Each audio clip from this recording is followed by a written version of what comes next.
Hi, I'm Dylan Taylor, Chairman and CEO of Voyager Space Holdings. I'm Ken Eppins, founder and CEO of Orbit Guardians. Hi, I'm Raphael Rodkin, founder of E2MC Space Ventures. And I listen to the Cold Star Project. And I listen to the Cold Star Project. And I listen to the Cold Star Project. This show is for entertainment purposes only and is not what is termed professional advice. The Cold Star Project is proudly presented by the Operational Excellence Society.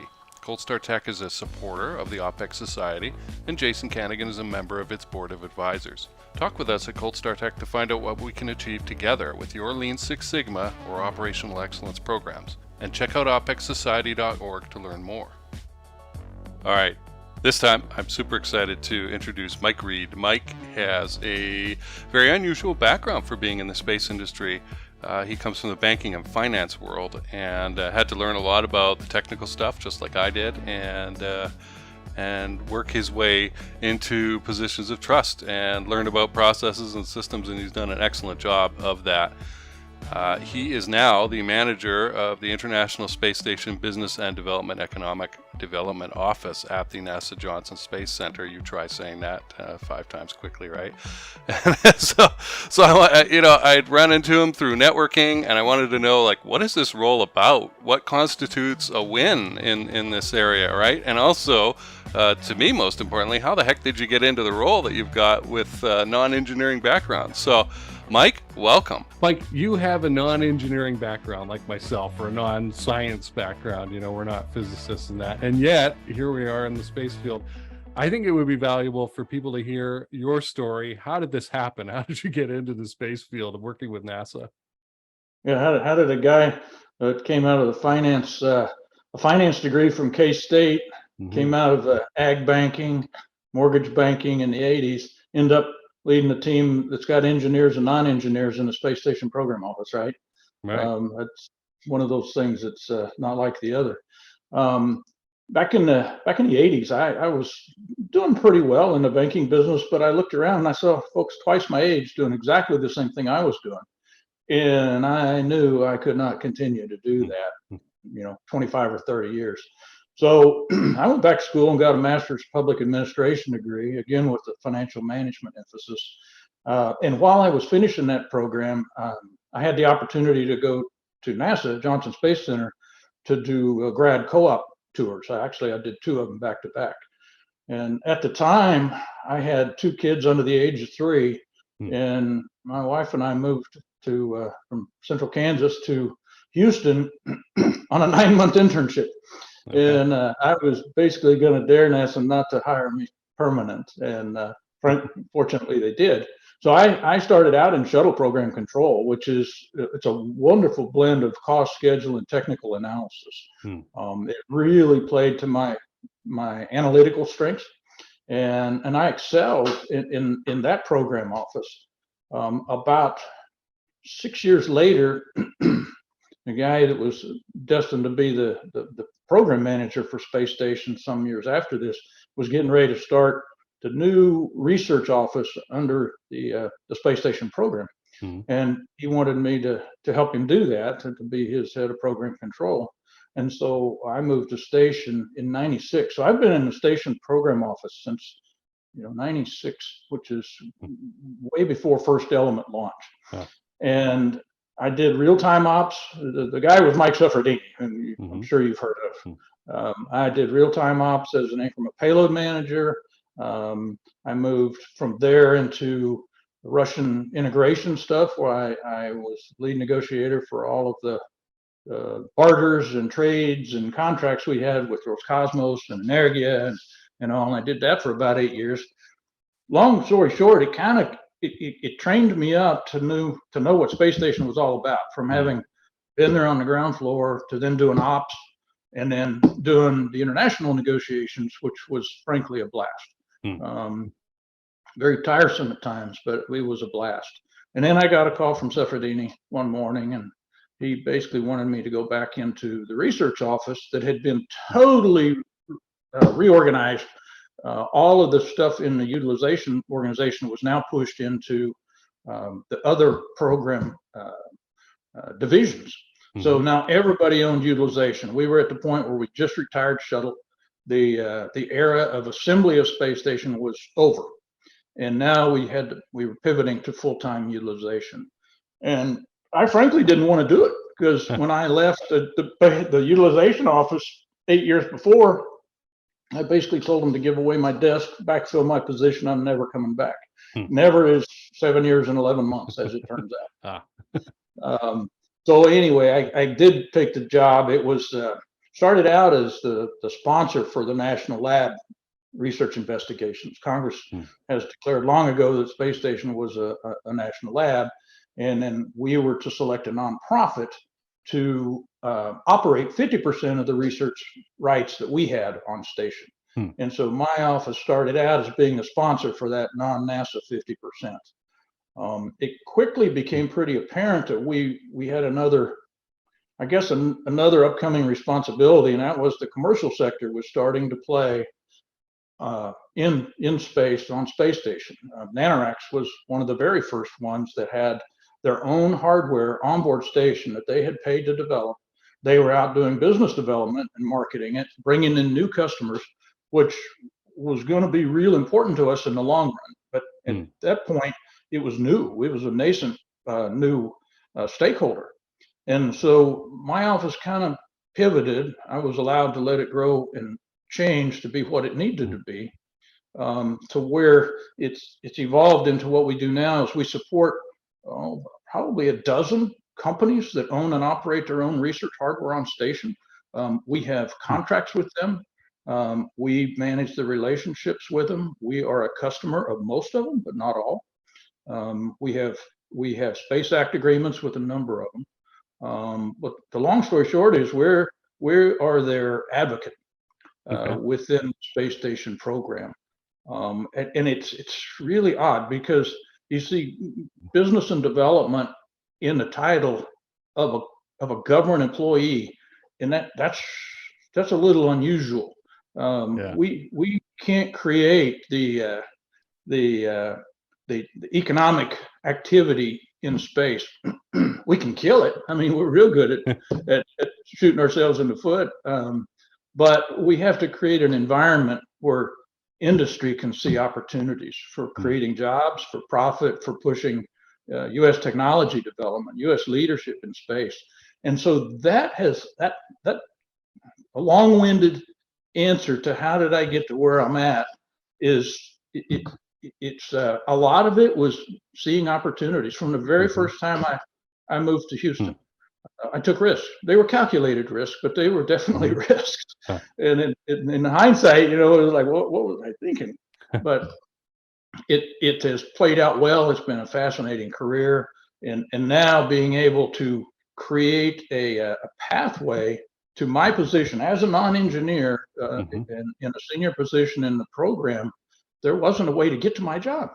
And so we have developed some positions through my office that allow both engineers and non-engineers to do a very challenging but creative kind of work. And now some of those have already progressed to 14s and GS15s within and outside the program. So I tell them all the time, you guys are my legacy, because you now can get to where my job was. Whereas before, if I had retired several years ago, there would not have been anybody that was capable of stepping in. Now I feel pretty gratified to see all of the growth that my team has done. I mean, it's a striking team. It's the tightest team I've ever been a part of. So. Okay. Yeah, and that was very interesting. So coming in through finance and actually working in some operations, I know from past phone conversation you and I had, you were telling me the ISS negotiations with the Russians was quite pleasant. I was hunting around to see if there was any friction there, and you're like, nope, it was a good time. That's funny. When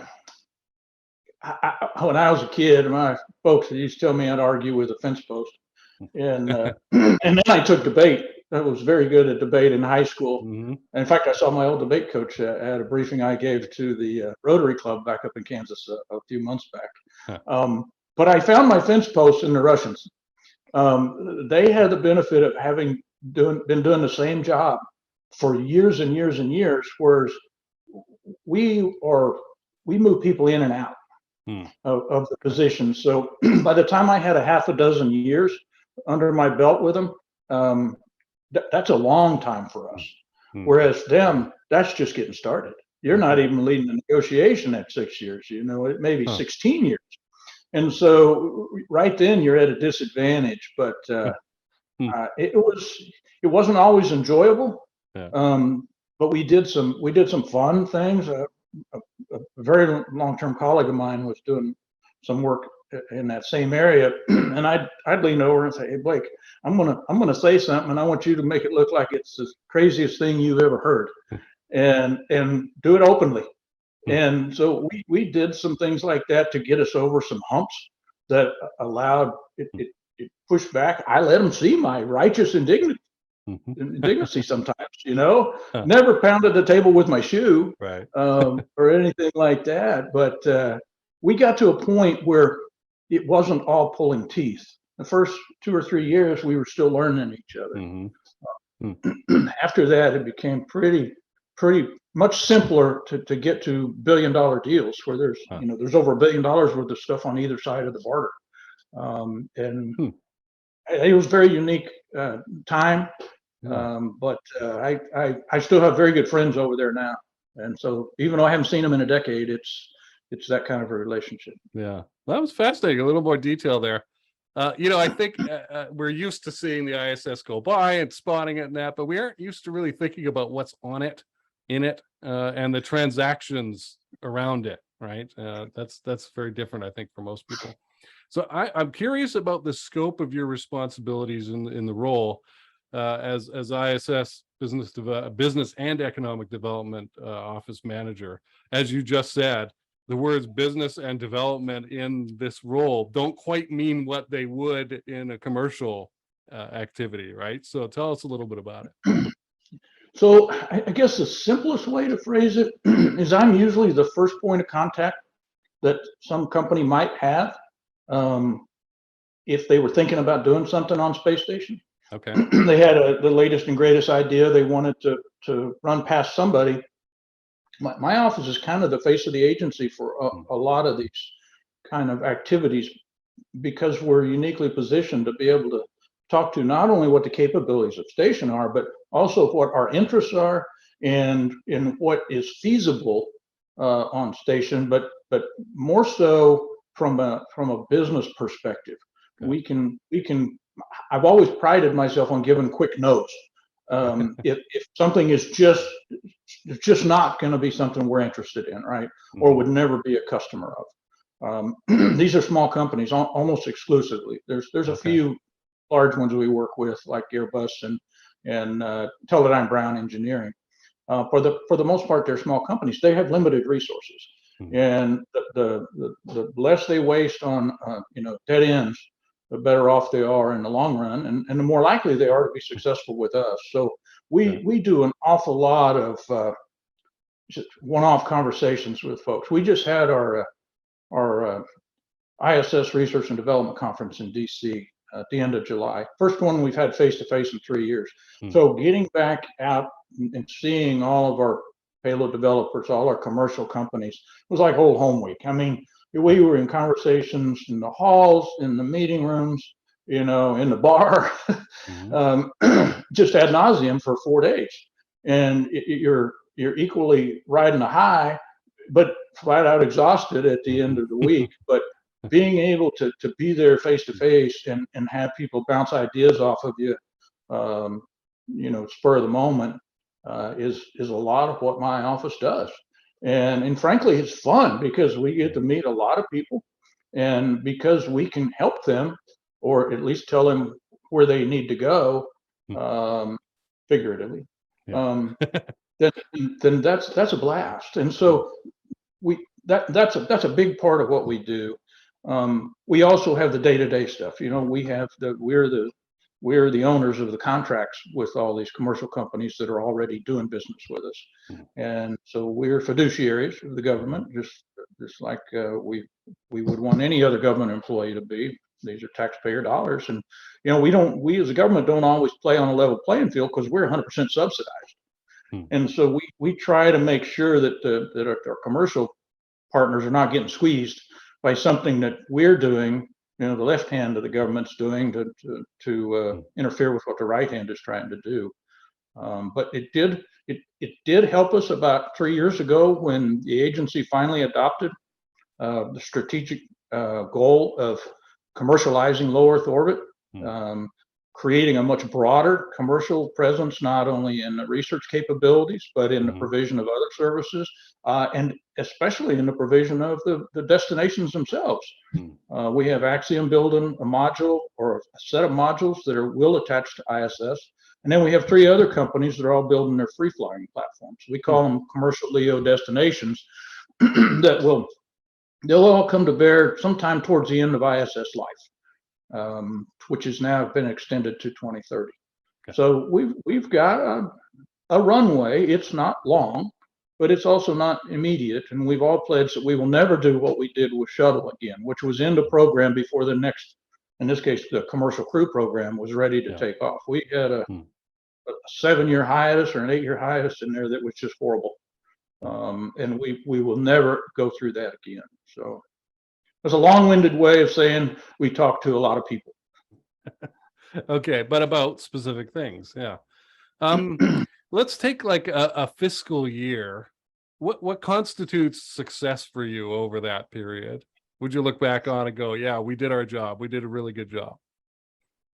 So last year was a really, really good year. And before I tell you why, I want to tell you the things that are important to us. And that's year-over-year growth of commercial research, of commercial partners with their hardware on space station. But for a long time, we went through a period there where we weren't seeing the investment, the outside investment into this new space community. Oh, there was a lot of them doing launch vehicles and a lot of other things, satellites, CubeSats that don't, some of them were deployed from station, but they don't necessarily involve around station. This last year, we started seeing some money come off the sidelines, real money come off the investment sidelines. And we had, Alpha Space merged back into MEI to create Aegis. Axiom become a unicorn. They're over $1 billion valuation without having a stock issue. Voyager acquired Nanoracks. Redwire a year prior acquired Made in Space. So there's an awful lot happening that to us, it's a validation of all the things we've tried, and some of them went better than others, but we kept trying and we kept putting money in it. We had program managers starting with Suffredini, then through Kirk Shireman, and now with Joe Montalbano, that believe in, if we don't have other non-NASA users for space, then ultimately we're going to be the only store in the mall, and we get to pay all the overheads and all the operating expenses for this next platform. And that's not tenable. So seeing this investment capital come off the sidelines and start scooping up companies, it was a heavy validation for me of what we've done. And so that's major success. Job growth. Most of these companies have grown their labs, grown their offices and their labs 2 or 3 times in the last 6 or 8 years, which is phenomenal. They just keep growing and moving into bigger facilities and adding people. They're just showing all of our international partners, the Europeans, Japanese, Canadians, they're all look to us on how are we doing this commercialization stuff, because we started it way before any of them. And we've counseled with all of them because we want them all to be successful. This is not just a one country thing. ESA has come a long ways. JAXA has come a long ways in how they are trying to pivot to encourage commercial users. So all of that is success to me. Okay, excellent. Are there any particular companies that you've been working with that you'd like to call out as wins? Well, the ones I just did, but then also we've got Space Tango in Lexington, Kentucky. TechShot was another one that was there and just across the line from Louisville in Indiana. They were just acquired by Redwire. They had a 30-year-old company that's done countless SBIRs, small business grants, and very highly technologically capable, but also had some of their commercial hardware on the station. Hmm. So they got acquired. Space Tango they're about to move into their fourth set of, maybe third set of offices in maybe 6 years. But to see the job growth there is just really gratifying. And we try to get out at least every 18 months and get into our colleagues' shops to see what they're doing, have them show us that this is very open kimono for them. We are very much fiduciaries for them, and we protect their intellectual property. But they get to tell us how their business model is changing, you know, what they see on the horizon, what they want to do, what their risks are. You know, I've known over the years when a company was making half payroll. That's how close we are with these folks.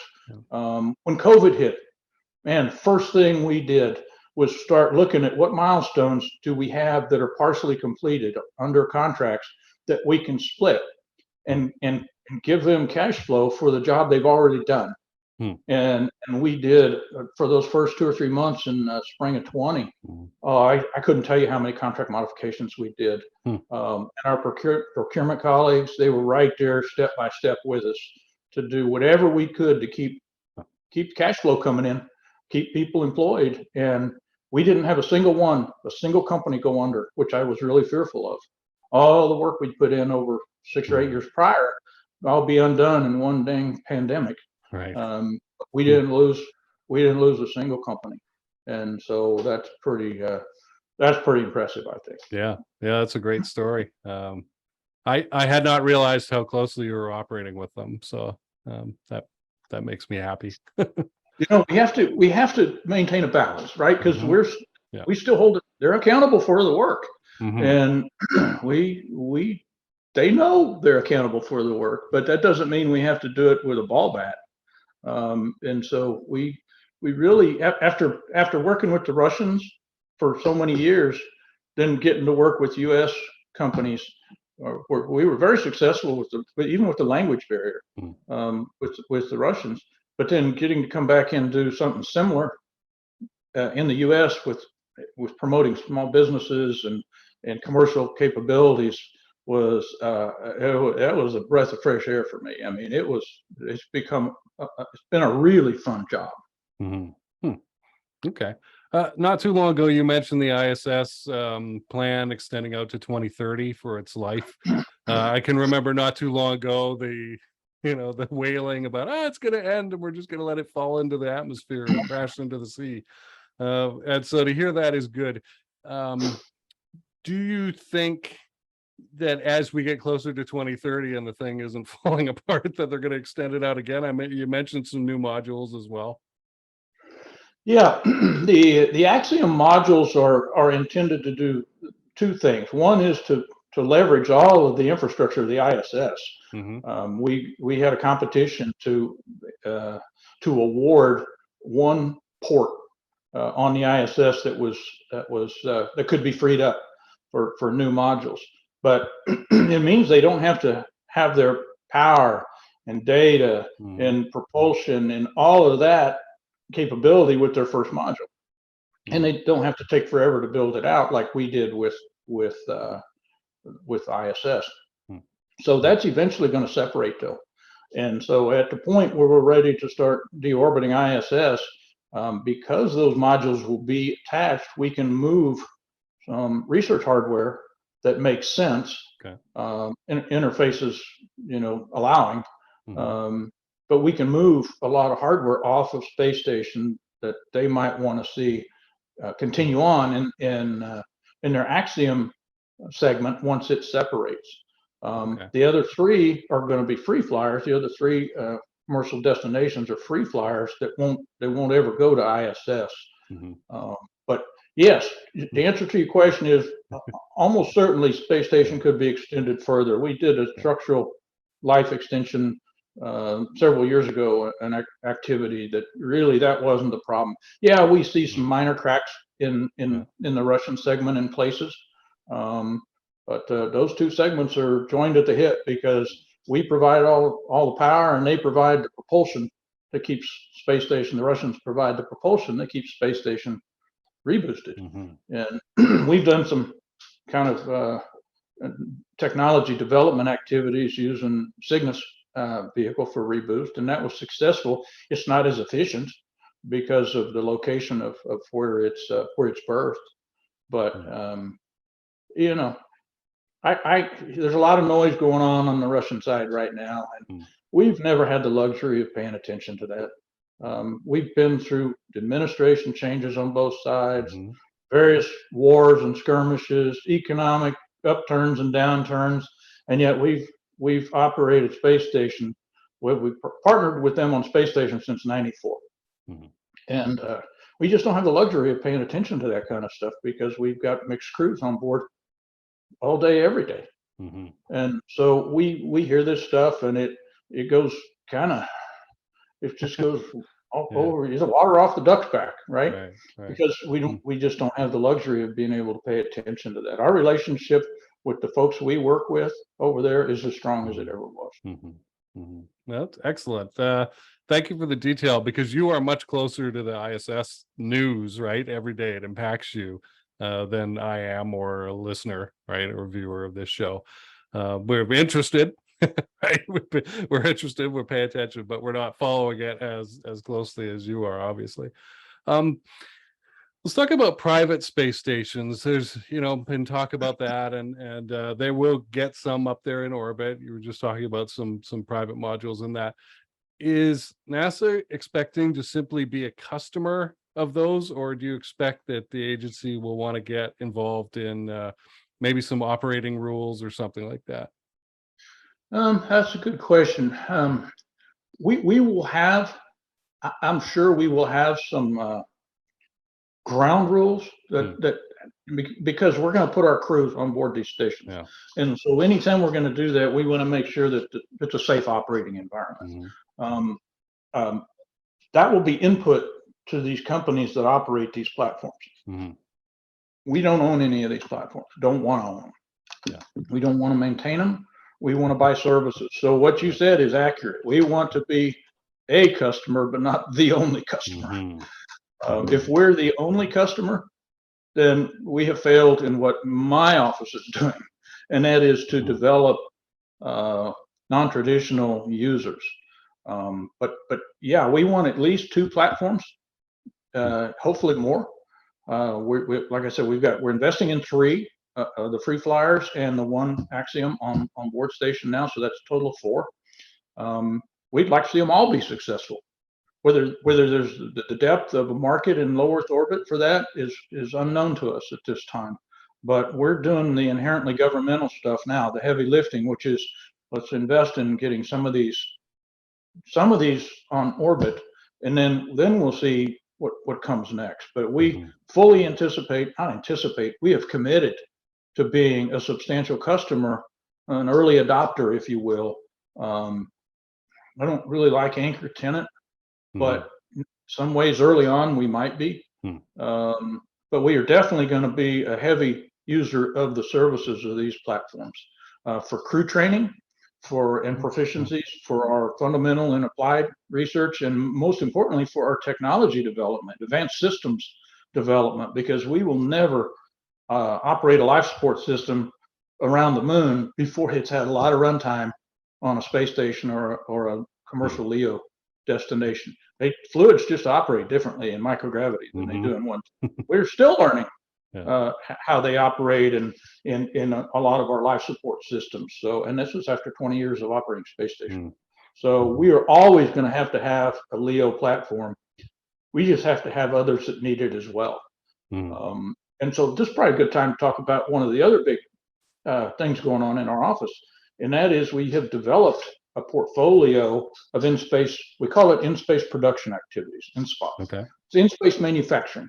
And we probably got 12 or 14 companies doing different things that, and at different levels of TRL, technology readiness levels, that if they're successful, they can be scaled. And that's where your non-NASA demand is going to come from. It's not going to come out from a one-off research from NIH, although that could be important if they do it regularly. But if we can get one or two things, we're doing exotic optical fibers, trying to pull fibers on board. I think we have 3 companies doing that. Retinal implants, biotissue engineering, and some industrial crystals, things like that. It could be much better product in microgravity, then you can afford to pay for the platform. You can afford to get them up there and afford to get them home, and then they become very valuable on Earth. And so this is not in space for space. This is in space for Earth. And if we're successful in 2 or 3 of those companies, then they can scale as far as they want to. Right now, ISS is not really scalable because we have a breadth of technology capabilities, research capabilities, but it's not very deep because we've got so many things that we research up there. So if somebody wanted 2 racks to put in to do nothing but pull exotic optical fibers, we couldn't do that right now. But when Axiom's there or some of these other LEO destinations are in place, they absolutely can. And then most of these could be robotically tended. They wouldn't need to have crew on board to operate them. So that is a big deal. Suffredini started investing in that. He gave us some money. Kirk Shireman gave us some money. And Joel has continued to carve out funds for this. We're putting hundreds of millions of dollars into these destinations. And I get those are sexy and neat, and everybody likes to look at those. But the important thing is if we have demand for them, then they're going to be successful. If not, then we're barking up the wrong tree. So the very little amount that we put in the demand side, the in-space production side, could leverage hundreds of times, thousands of times over in the long run from a demand perspective. Right. Yeah. I've looked into the crystal growing myself. Very interesting, less vibration up there, so you get a good product. Question is demand and also the cost, right? Does it match? But I have had the suspicion the whole time I've been doing this, say the last 3 to 5 years, that we have so little capacity up there that if we were to open up more, there are people who right now would love to use it, but it isn't there. And also, the moment you open up that space, that real estate up there for experiments or production, they're gonna find ways to use it. I think there's plenty of people who will just start going, that's available now and it costs how much? Oh, okay, that's reasonable. Let's get started. Well, the beauty of it doesn't cost anything right now because we subsidize the up mess. All of these commercial companies that are flying their customers up there, they all come in through the national lab, through the 50% that's operated by national lab, because the commercial environment is one of their constituencies. So they take advantage of it while it's free, right? All right. Well, Mike, let's finish up with this. Who do you want to speak with? What makes a good discussion or a project good contact for you?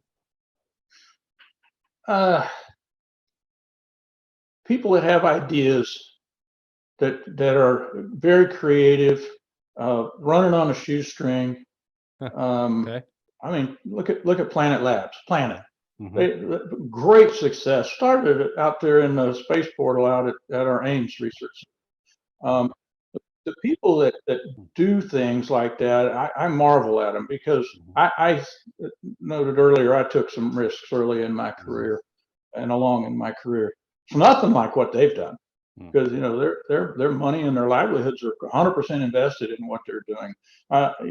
Jeff Mamber, who was the CEO of Nanoracks, now he's the EVP for international partnerships, I think, for Voyager, who just acquired them. He'll tell you his first investors were MasterCard and Visa. And that tells you, you're starting on a shoestring. So the entrepreneurs, to me, their stories are fascinating. And we've worked with so many of them, been privileged to work with so many of them and see a lot of them succeed over the last decade. Those are the real heroes. We have just we've been in a unique situation to be able to help them. And that, we're with the government, we're here to help, right? And then everybody falls down laughing. But I think we've done a lot of that. And so those are the guys that have done the heavy lifting. Those are the guys that if guys and gals, and I don't mean to be parochial like that, but if they're successful, then we all have been successful, and the job growth will come, and the revenues will come, the investment profits will come, and that's all inside the U.S. And that's the critical thing. You know, we're putting a lot of money into all of this stuff to show U.S. leadership in space. We are not ignoring our partners at all. In fact, many of our current partners are going to be involved with us on the exploration missions. Okay. And I strongly suspect that they'll become customers of some of these LEO destinations that we're helping to enable. So the folks that are actually doing this work and doing growth of their companies using space, those are, I think, the fascinating stories. Why did they see that? Yeah. What were they looking at? How did they, how did they sell this to their first investors who probably thought they were loony, whatever? Yeah, I love it. If America is not going to make washing machines and television sets and can't survive as a service economy giving each other haircuts, then don't you think that we should be focused on high tech and creative efforts, design, inventing new things, right, and leading the charge? So I think that fits in very well with my own point of view. So that's good. Cognitive bias for the win. But all right. Well, Mike, how should people reach out to you? By email, LinkedIn? What's a good way to connect with you? Yeah, LinkedIn. I have a very broad constituency on LinkedIn. I use it for my work to publish things that contracts we've just awarded and in space production or things like that. That's how you found me. Yep, it is. So I say absolutely find me on LinkedIn and reach out to me. Yep. And actually, I have to blame my assistant Maya for doing that initial connection. I have her do that. Look for the right kind of people every so often, and suddenly I'm in a conversation with them, and this is where it leads. So thank you very much, Mike. Appreciate you being here. You bet. I enjoyed it.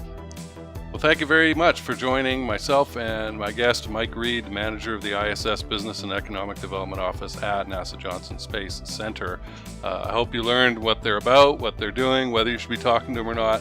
To me, it looks like a great starting point, a great entry point to the business of space, right? And being able to access that infrastructure with people who know what they're doing and what the capabilities are, and understand the history of how we got to where we are now. I recommend also listening to the Houston We Have a Podcast interview. I'll link to that in the description below. There was a 2019 talk with Mike where he laid out some of the sort of the vision of what they're up to over there. Okay, so let's finish with that, and I look forward to talking to you next time with another guest. In the meantime, if you are the president or owner of a defense contracting firm or a space firm that is starting to do pretty well, maybe you're hiring your 50th or 70th person or something like that. It's just not a big deal to hire a new person. You've got your HR manual, you know how to set up another desk and another phone and stuff like that. It's not a scary decision anymore. The whole future of the company isn't riding on this one hire at this point. I'll bet you're noticing that there is a lot of tribal knowledge, and it's scattered around in your organization. And the problem with that is, you're going to find this out as you go forward, that having it in all these little cubby holes and rabbit holes here and there is not of much use to anybody, especially if that person who's got that knowledge, that tribal knowledge, leaves, retires, quits, and they're upset about something. I don't know what the circumstances are going to be, but that knowledge is gone forever. And so if something isn't written down, if it isn't documented, and I know that's a boring word, documentation for people, you've got to get over that if you want to grow your company. Then if you're in that situation, it's time to come and talk to us at Cold Star Tech. Okay, this is the kind of thing that we take care of, getting that tribal knowledge down and into a central repository where people can actually see it and learn from it and use it. Okay, that is not very common out there. There's a lot of slushy, it changes, the story changes over time. Who the hero is of some big sale, let's say, that story can change over time, and the stuff that you thought you learned from it disappears, right? It's wrong, actually.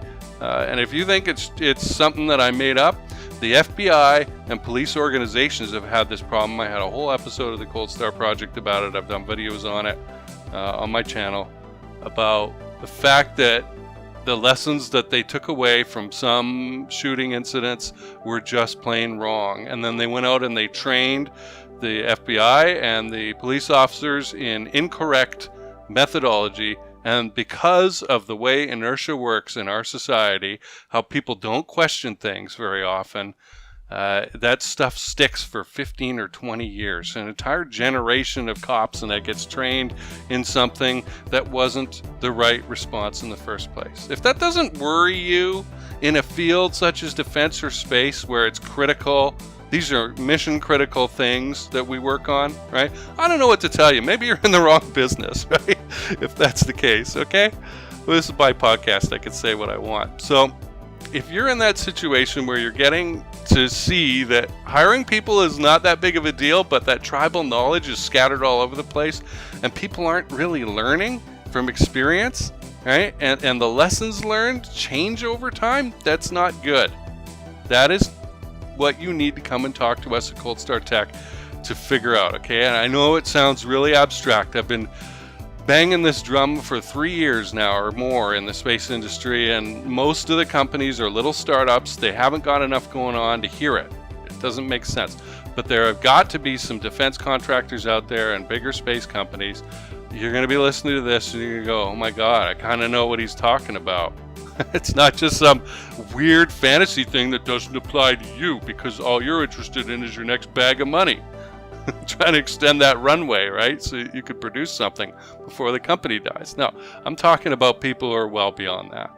Okay, you know how to get a hold of me. You go to the coldstartech.com website and you pick a time to talk with me, or you go and connect with me on LinkedIn. You send me a message saying, hey, I want to know more, all right?